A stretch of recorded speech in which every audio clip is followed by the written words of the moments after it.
हमारी चैनल ज्ञान विशेष को सब्सक्राइब करो और सबसे पहले वीडियो देखने के लिए बेल आइकन दबाइए।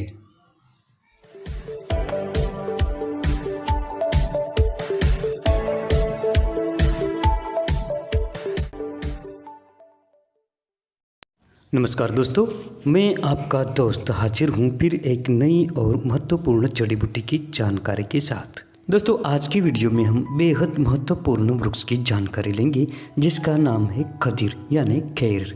दोस्तों, ये जो वृक्ष आप देख रहे हैं ये खदीर का वृक्ष है जिसे आम भाषा में खैर, कत्था, खैर बबूल जैसे नामों से जाना जाता है।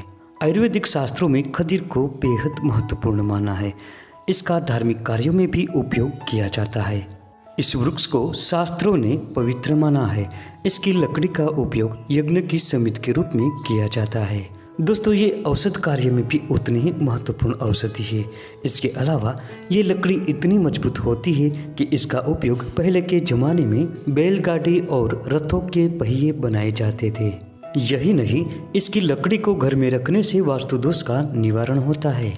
इसकी लकड़ी अत्यंत मजबूत होती है और इसका कांड अस्थि के समान कठोर और दृढ़ होता है।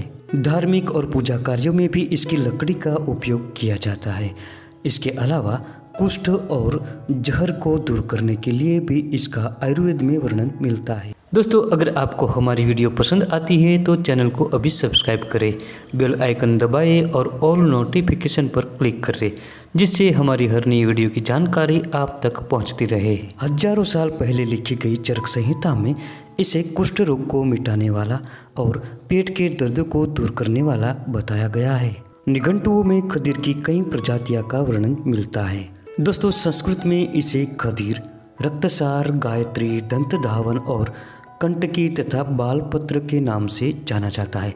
इसके अलावा इसे कदर, यज्ञीय और बहुशल्य भी कहा गया है। आम भाषा में इसे खैर बबूल, कत्था और खैर के नाम से जानते हैं।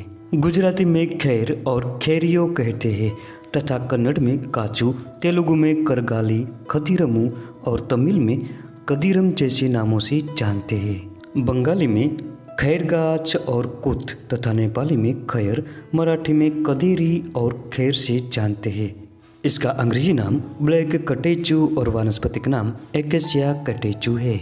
खैर के वृक्ष भारत के कई प्रांतों में पाया जाता है।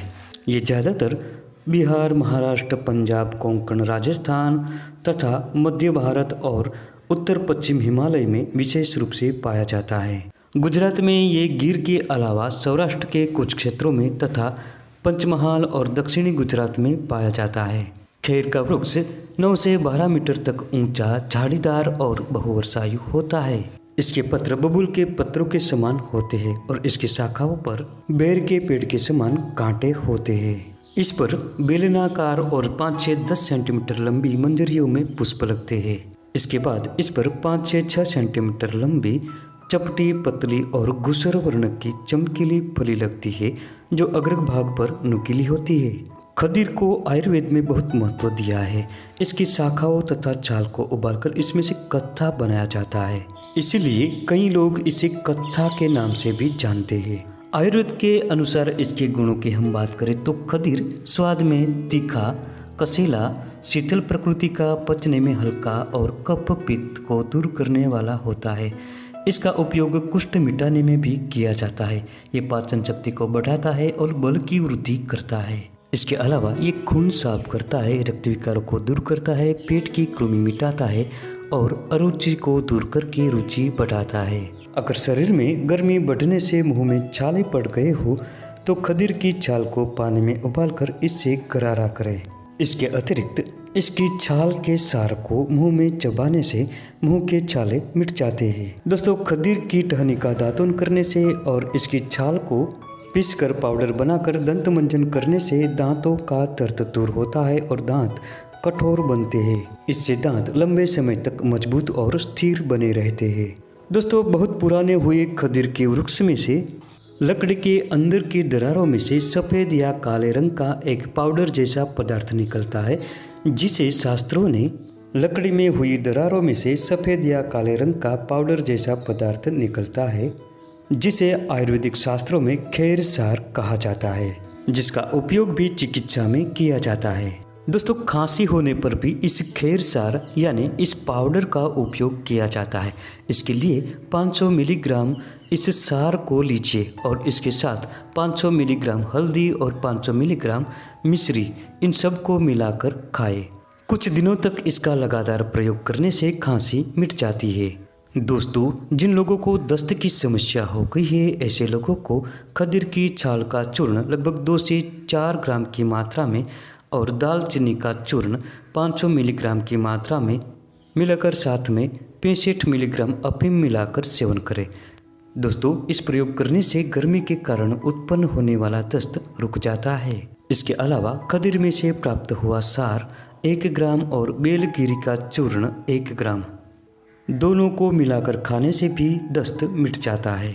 दोस्तों, बगंदर से पीड़ित लोग भी खदीर का उपयोग कर सकते हैं। इसके लिए त्रिफला के साथ खदीर को मिलाकर क्वाथ बनाएं। लगभग 50 मिलीलीटर क्वाथ में 6 ग्राम गाय का देसी घी तथा 3 ग्राम वायुविडिंग का चूर्ण मिलाकर रोजाना पीना चाहिए। इससे बगंदर में बहुत ज़्यादा फायदा होता है। दोस्तों, आयुर्वेदिक शास्त्रों ने इसे कुष्ठ को मिटाने वाला माना है। ये त्वचा रोगों में बहुत फायदेमंद होता है। अगर किसी को शरीर पर फोड़े, फुंसियाँ और घाव हो जाते हैं तो इसकी छाल को पीस लीजिए और प्रभावित स्थान पर लगाएं। इस प्रयोग से घाव अति शीघ्र भर जाते हैं और फोड़े, फुंसियाँ नष्ट हो जाती है।